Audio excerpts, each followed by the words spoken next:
Hey guys, welcome back to R&D Garage. Thank you so much for liking and subscribing to my videos. Well, today we're going to be doing an oil change on my 2019 Subaru WRX STI. This car is a blast to drive. If you get a chance to test drive one, go for it. So oil changes are fairly simple and uncomplicated. I have a lift here, which is going to make things even easier, but even if you don't, you can totally do this in your driveway or garage. So before we lift her up, I'm going to go ahead and pop the hood and show you what should come first. Okay guys, now we're ready to open up the hood. So before you start the oil change, you always want to drive the car for a little bit to get it up to normal operating temperature. This will help the oil drain a little bit easier and smoother. Also, once we have the hood open, we're taking off the oil cap. This will also help the oil drain a little bit faster. You ready to rock and roll? I only put that in because my cameraman said it was the worst dad joke ever. Anyway, let's get going. Okay, so my oil cap is over here. Open that. And you never want to set things in your engine bay once you take it off, especially if you're going up in a lift. So I'm going to set it off to the side. We'll be right back.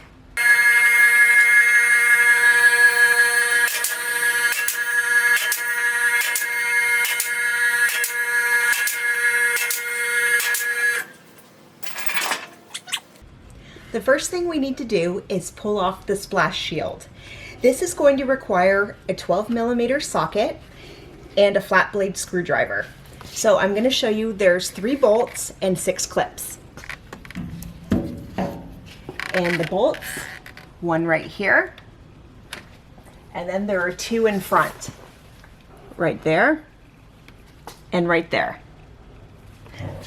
The clips are 3 on each side, and there's one right up there, one right there, and one on the other side. And it's the exact same thing on the other side of the splash shield.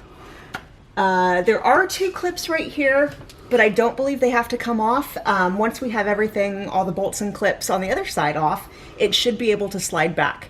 So we'll find out.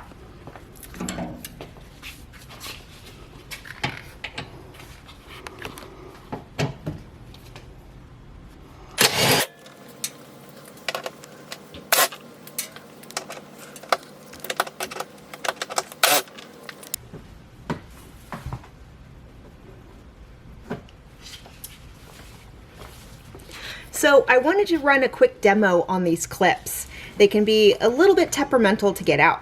So when they're locked, all you have to do is take your flat edge screwdriver and pop it out like that, but you only want to go halfway. If you go all the way out, these feet will remain locked. So once it's exactly like this, grab it by the wider part and pull out, and you should be good. So that is one.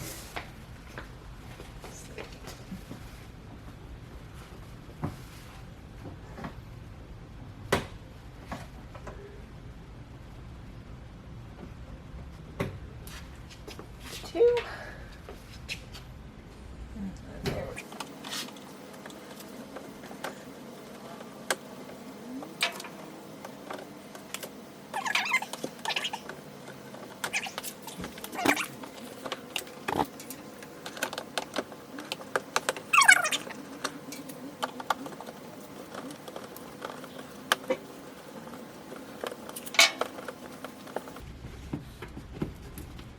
There we are. And I always like to keep the clips together so you don't lose them. Okay, now we're going to go ahead and try to slide this forward. Woo, and there we are. Perfect, and it looks like this clip's coming off. Woo, everything's coming off. Beautiful.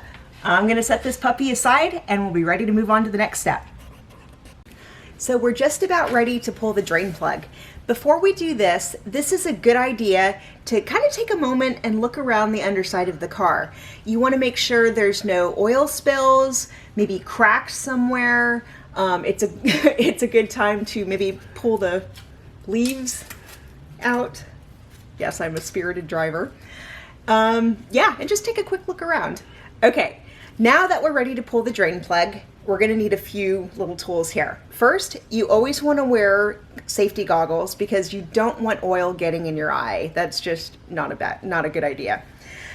We also wanna use a couple tools right here. 17mm socket for the drain plug itself, and then we're gonna use this magnetic tool.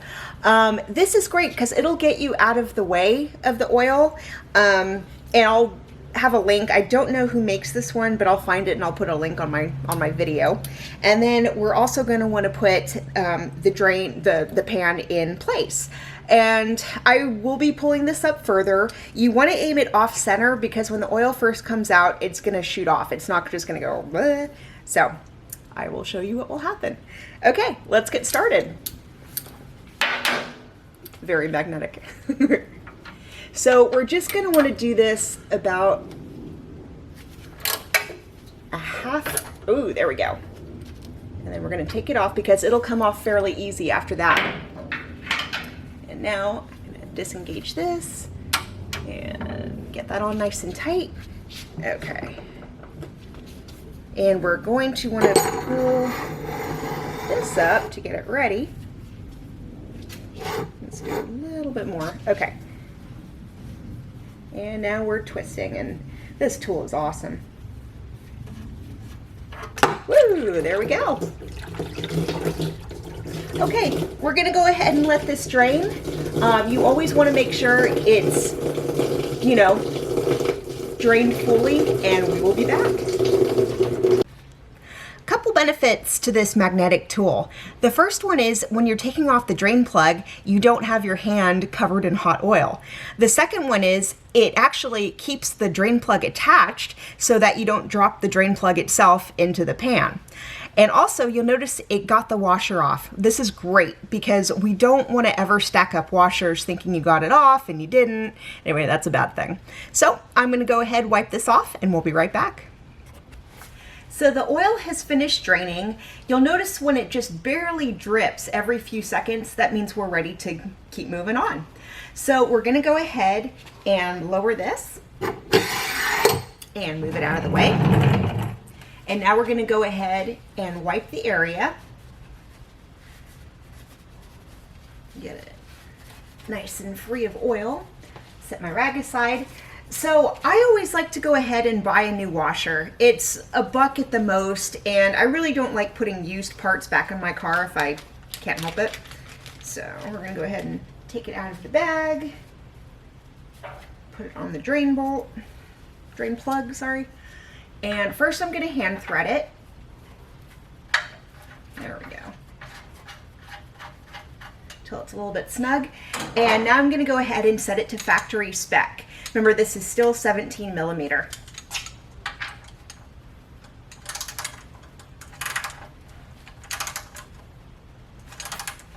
And when you hear that, it means you've got it set.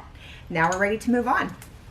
Now that we've got the drain plug torqued back to spec, we're gonna go ahead and really clean the area.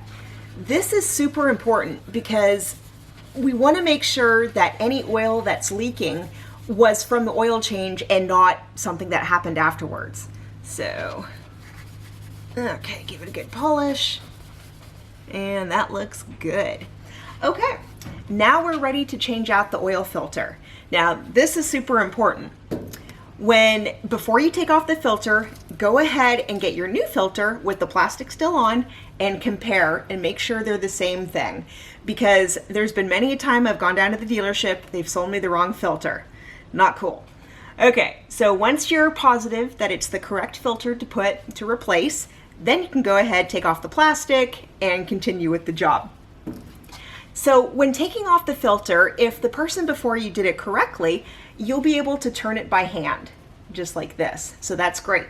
If not, you can go ahead and use this tool. And it fits right around the bottom, and basically like a wrench, pull it around, you'll be able to get it off. Okay, so before also we go ahead and take it off, I'm gonna raise this up because some oil will be coming out. Don't forget your glasses. Raise it up like this. And once it's off, we're gonna go ahead, flip it over, and stick it into the drain pan itself. So here we go.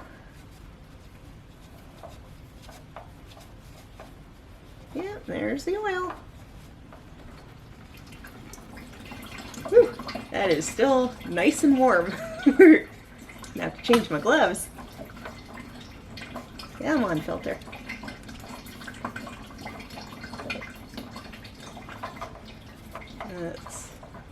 That is such a funny feeling. There we go. Okay, so I turned it upside down. We're gonna go ahead and let this drain and we'll be right back. Well, it's finished draining, so we can get this pan out of the way. Slide that over. Okay, next step is to wipe down the area completely, especially any oil that's been left on the heat shield, because it gets so hot, it'll just bake right on. And this is a good moment to look at where the filter was to make sure that the old gasket is gone. And it is. Perfect. Okay, before we put on the new filter, I went ahead and pre-filled it. You don't have to do this, but it's something I've always done with oil filters. And as always, you can see it's pre-filled. Maybe you can or can't. But go ahead and take your finger and just kind of lube around the outside as well. Okay, now we're ready to put this on. And so we're gonna turn it, obviously, until it catches. There we go. And you'll notice they have either numbers, or you can go by maybe the engine or another symbol on the bottom. But once it catches like this, or it comes to a soft stop, you're going to want to turn it another almost 3/4. So right here it says 7, and so I'm going to want it to about maybe a little bit before 6. So we're going to go ahead and turn this. And sometimes it's easier to take off my gloves because it gets a little bit tricky. Okay, that looks pretty good. Now we're going to go ahead and lower the car and start filling it with oil. So I like to use these vehicle-specific oil funnels. These are great. This one's by Ossenmacher, and I'll put a link in the YouTube video itself. So these are perfect to use because they thread perfectly into place. And remember, you want to get it snug. There we go. And this goes a long way to avoid spillage, especially in a very crowded engine bay. So now that we've got this in, I'm going to go get my oil and I'll show you what to do next. So my Subi uses about 5.1 liters, and I like to use the factory recommended Subaru 5 weight 30 oil. So we're going to go ahead and start pouring. You don't want to just pound the oil into it because it's going to take time to be able to filter through. So we're going to take it nice and easy.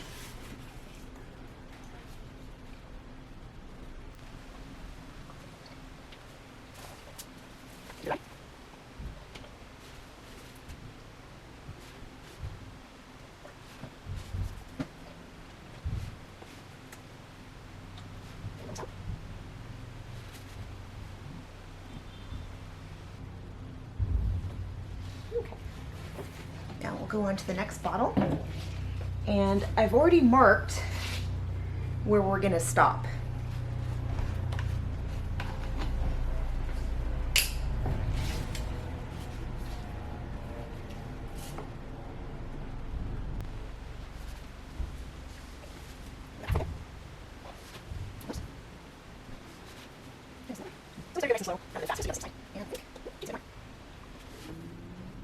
Okay, and we are good.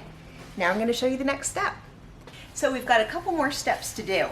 First, we're going to take off our funnel and replace it with our cap. And you always want a rag so that you don't end up dripping. Yeah, wipe that a little. Replace it with the cap. And now we're going to go ahead and check our dipstick. It may read as a little over full, but that's okay, because as soon as we replace the dipstick, we're going to go ahead and start up the car, let it run for a couple of minutes to let all the oil drain back down, turn off the car, let it sit, and then we're going to check it again. So since this is the first time taking out the dipstick, you just want to wipe it and put it back in for a more accurate reading.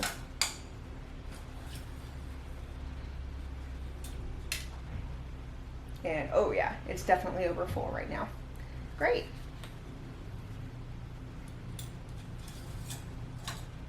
Okay, we're gonna go turn on our car. So we've let the car run for a couple minutes, and then we turned it back off to let it cool for a couple minutes. Now we're gonna get another reading on the dipstick. So I'm gonna wipe it one more time.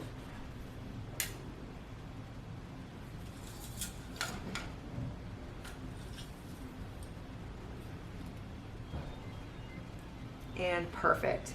Now it doesn't register as over full. Okay. Get this off. Back. Now we're going to go ahead, lift up the car one more time after closing the hood, and we're going to go ahead and reinstall the splash shield. Now we're going to go ahead and put the splash shield back on. This can be a little bit of a wrestling match, but I'm going to walk you through it. So I found it's easiest if you start below it and then kind of angle up. And so we want to get, I'm hung up, aren't I? Yep, there we go. So we want to get this into the two tabs in the back and on this side, and then make sure the sides come in, which that's great. They're in on both sides. And then there's two tabs right here.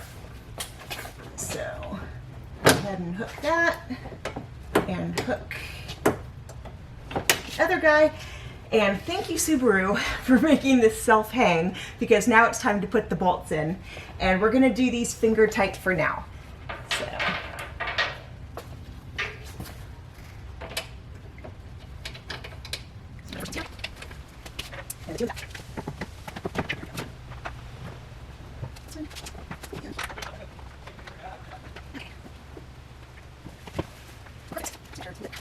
This guy, and now we're going to go ahead and put on the tabs. So we've got one right here, and so this, we're going to go ahead and pop it out about halfway again so that the feet are closed enough so you can put it back through the hole.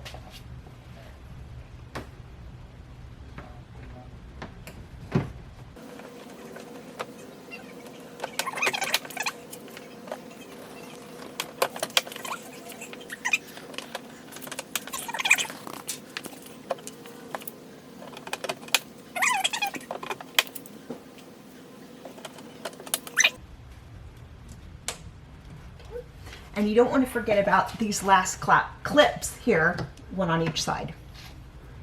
And you may have to pull forward a little bit to get them to fit. They're a little bit finicky.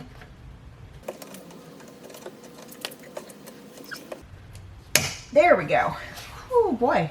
Okay, now we're going to torque down these bolts.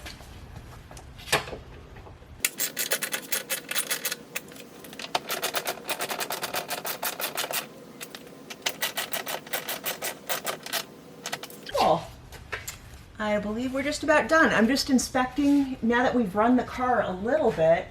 I always like to make sure, you know, everything else is okay down here and it looks good. So I think we're about done. So before we sign off for the day, I wanted to give a few words of praise for my bend pack lift. It is awesome. It has been really helpful. I work on all sorts of cars, and as you can see, I opted for the 4-post.